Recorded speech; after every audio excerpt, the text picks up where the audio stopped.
মুক্তির প্রথম দিনে আলোচনায় আসে থালাপতি বিজয়ের ছবি নায়গান।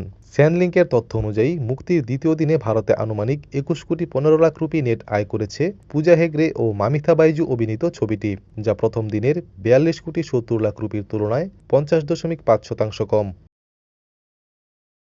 এই নিয়ে ভারতে ছবিটির মোট নেট আয় দাঁড়িয়েছে ৬৩,৮৫,০০,০০০ রুপিতে।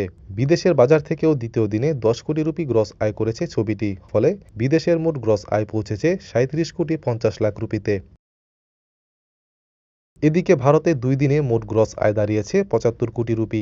দেশি বিদেশি মিলিয়ে ছবিটির বিশ্বব্যাপী মোট গ্রস আয় এখন ১১২,৫০,০০,০০০ রুপি। ভাষাভিত্তিক আয়ের হিসেবে দ্বিতীয় দিনেও এগিয়ে তামিল সংস্করণ, যা থেকে এসেছে ১৭,৯৫,০০,০০০ রুপি নেট আয়। হিন্দি সংস্করণ থেকে এসেছে ১,৮৫,০০,০০০ এবং তেলুগু সংস্করণ থেকে ১,৩৫,০০,০০০ রুপি। ছবিটি নিয়ে দর্শক ও সমালোচক উভয়ের কাছ থেকেই মিশ্র প্রতিক্রিয়া মিলেছে। সংবাদ মাধ্যম হাই টাইমস তাদের পর্যালোচনায় লিখেছে, বিজয়ের ক্যারিয়ারের শেষ এই ছবিটি মূলত তার রাজনৈতিক উচ্চাকাঙ্ক্ষাকে ঘিরেই বড় বাজেটে তৈরি হয়েছিল বলে ধারণা করা হচ্ছে। সেন্সর জটিলতার কারণে নির্বাচনের পর মুক্তি পেলেও ছবিটি প্রমাণ করে দিয়েছে বিজয়ের তারকাখ্যাতির শক্তি কতটা।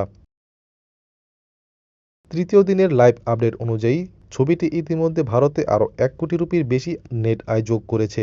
আগামী দিনগুলোতে আয়ের গতি আরও বাড়বে বলে ধারণা করেছে সংশ্লিষ্টরা।